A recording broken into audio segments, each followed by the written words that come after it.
আসসালামু আলাইকুম। খাম্বা তারেক, এই যে তারেক রহমান, তাকে ২০০১ সালে থেকে শুরু করছে খাম্বা তারেক ডাকা। কারণ হলো এই খাম্বা হলো বিশাল এক দুর্নীতি কেলেঙ্কারির এক গল্প। যেটা এই যে বিদ্যুতের খুঁটি দেয় যে এগুলিকে খাম্বা বলা হয়।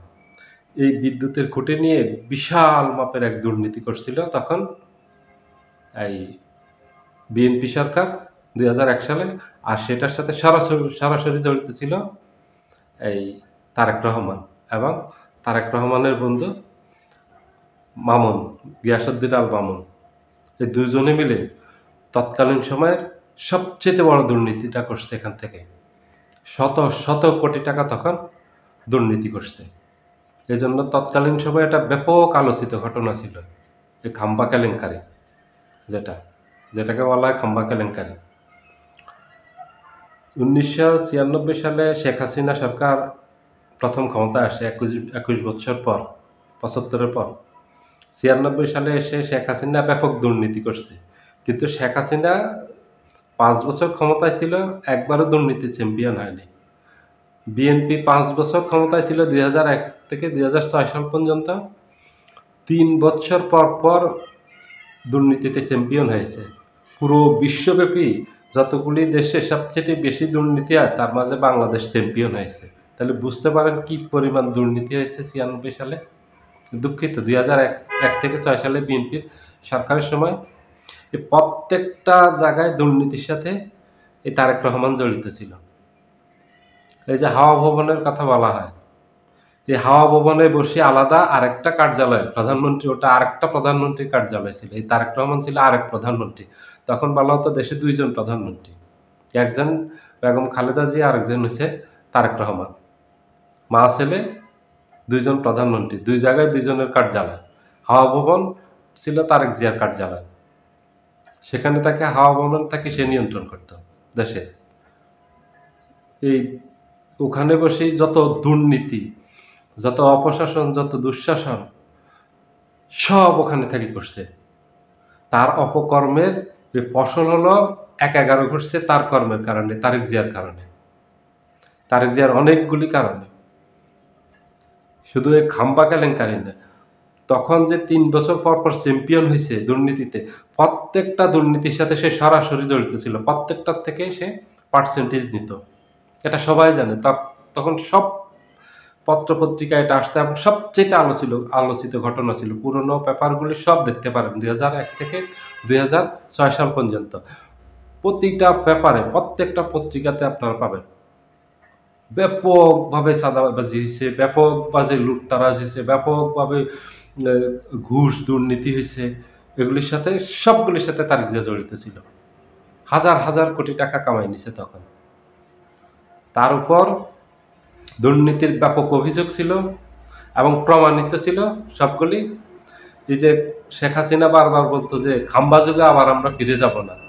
ওই খাম্বা, ওই যে বিদ্যুতের খুঁটি, সেখানে যে ব্যাপক দুর্নীতি করছে সেটাকে বুঝাইতো যে খাম্বা যুগে আর আমরা ফিরে যাব না। আমরা আর দুর্নীতির যুগে ফিরে যাব না। আমরা দুঃশাসনের যুগে ফিরে যাব না।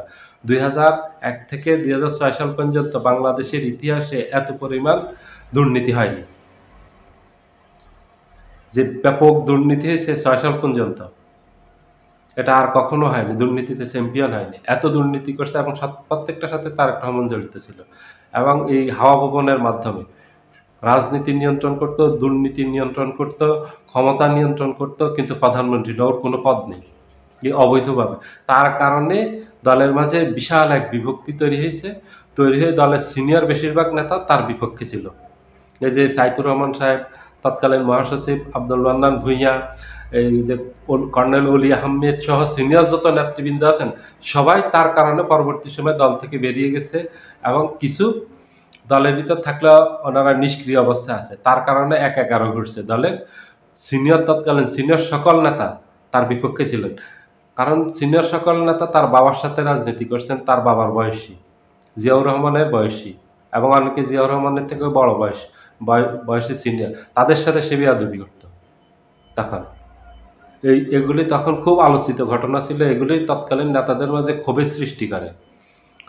এই নেতাদের সাথে চরম বেয়াদবি করছে, চরম অসভ্যতা করতো তারেক জিয়া, চরম অসৌজন্যমূলক আচরণ করতো। তারেক জিয়ার হাওয়া ভবনে যেই টেবিলে বসতো তারেক জিয়া, সেখানে টেবিলে শুধু একটা, ওই রুমে শুধু যে টেবিলে বসতো পাশে সামনে একটা টেবিল রাখতো, আর একটা চেয়ারে সে বসতো। সামনে কোনো অতিথি আসলে বসার কোনো চেয়ার রাখতো না, তার সাথে দাঁড়ায় কথা বলতে হতো। তাহলে সিনিয়র নেতারা গেলে তার সাথে দাঁড়ায় কথা বলতে হতো, এবং সিনিয়র নেতারা কেন তাকে সালাম দেয় না, এগুলি নিয়ে তাদের সাথে খুব অপমানজনক আচরণ করতো। এগুলি তখন তৎকালীন আলোচিত ঘটনা ছিল, আপনারা জেনে খোঁজ নিয়ে জানতে পারবেন এটা। এগুলি এক্কেবারে সবগুলি স্পষ্ট। এই যে তার পিটিয়ে কোমর ভেঙে দিয়েছে সেনাবাহিনী সেনা হেফাজতে নিয়ে, এটা তো তার প্রাপ্যের ফল। তাকে তো এটা কম করছে, এটা তো তার উপর বেশি করা হয়নি। ও যত অপরাধ করছে ১ সাল থেকে ৬ সাল পর্যন্ত, সেনাবাহিনী যেটা করছে, তার যে কোমর ভেঙে দিয়েছে, মেরুদণ্ড ভেঙে দিয়েছে হেফাজতে নিয়ে, এটা তো তাকে খুব কম করছে। ও যে এখন বলে যে, মানুষ যে এখন বলে শেখ হাসিনাকে ১৪০০ বার ফাঁসি দিলেও তারপরেও তার সর্বোচ্চ শাস্তি হবে না, যে অপরাধ করছে। এটা সত্যি কথা। আর তারেক জিয়াকেও যদি এরকম ১৪০০ বার ফাঁসি দেওয়া হয়, তারপরেও তার অপরাধের শেষ হবে না। অপরাধের পূর্ণ শাস্তি হবে না। সে এত অপরাধ করছে। তাকে তো শুধু কোমর আর মেরুদণ্ড ভাঙছে। ও তো জীবিত আছে। এটা তো তার ভাগ্য ভালো, আল্লাহ পাক তার হায়াত রাখছে।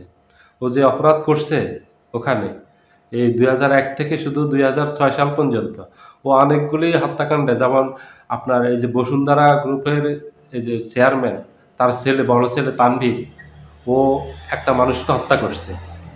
তার ওয়াইফের সাথে তার পরকীয়া ছিল। মেরিন ইঞ্জিনিয়ার ছিল ওই ছেলেটা। ওর বাড়ি ছিল ক্যালকাটাতে, ও থাকতো বাংলাদেশে। এখান থেকে বিদেশি শিপে উঠতো, ইঞ্জিনিয়ার ছিল। তার বউয়ের সাথে পরকীয়া করে তার এই ছেলেটাকে মেরে ফেলছে। এই ছেলেটার নাম ছিল তৈয়ব। ওকে মেরে ফেলছে এই তানভীর। পরে এটা তারেক জিয়ার সাথে ৫০ কোটি টাকায় নেগোসিয়েশন করে তৎকালীন স্বরাষ্ট্র প্রতিমন্ত্রী লুৎফুজ্জামান বাবরের মাধ্যমে। এটা তখন সবচেয়ে আলোচিত ঘটনা ছিল এগুলি। তার একের পর এক ঘটনা বললে শেষ করা যাবে না। ধীরে, ধীরে বলবো। আজকে বলছি, পরবর্তী সময়ে আরো বলবো। এই ঘটনা, এগুলি, এই যে খাম্বা, এই যে হাওয়া ভবন, এই যে আনভিরের এই ঘটনা, প্রত্যেকটা দুর্নীতির সাথে তখন সে জড়িত ছিল এই তারেক জিয়া। তারেক জিয়ার এই কর্মের ফল হলো তাকে কোমরে এই যে আজকে মেরুদণ্ড, ওর মেরুদণ্ড আজও সোজা হয়নি। কোমর আজও ঠিক হয়নি। এখনো যে ইংল্যান্ডে বসে আছে, দেশে আসতে পারে না, তার ওই কর্মের ফল। ও আসতে পারবে না বাংলাদেশের রাজনীতিতে। বাংলাদেশের রাজনীতিতে ও মুচলেকা দিয়ে গেছে। ওর যদি লজ্জা শরম থাকে তাহলে ও বাংলাদেশে রাজনীতি করতে আসবে না। ওই মুচলেকা যেটা লিখিত দিয়ে গেছে, সেটা এখনো যাদের কাছে লিখিত দিয়ে গেছে তাদের কাছে এখনো আছে, সেটা সংরক্ষিত আছে। এটা সংরক্ষিত থাকবে সারা জীবন। কারণ ওকে, ওর জন্য যেটা প্রয়োজন ছিল, ওকে সেই ওষুধটাই দিয়েছে সেনাবাহিনী ভুল কিছু করেনি। সেনাবাহিনী যেটা করছে সেনা হেফাজতে নিয়ে, তখন শোনা যাচ্ছে একদম সঠিক কাজটা করছে। এটা তার প্রাপ্য ছিল, বরঞ্চ তাকে কম করেছে। তার প্রাপ্য আরো অনেক বেশি ছিল। ও থাকবে, আরো পাবে, অনেক কিছু পাবে। আজকে এতটুকু বললাম, পরবর্তী সময় আরো বলবো। আমাদের যা দেখা বাস্তব, আমরা সত্যিগুলি বলবো। আপনারা জেনে থাকতে পারেন। এই হাওয়া ভবনের গল্প আমি বলছি, এই খাম্বার গল্প বলছি, এই যে আনভিরের গল্পটা বলছি সংক্ষেপে। আরো অনেক গল্প আছে বলবো, এবং সবগুলি সত্যি, কোনোটা মিথ্যে না। এগুলি তার কর্মের ফসল। সবাই ভালো থাকবেন। আল্লাহ হাফেজ।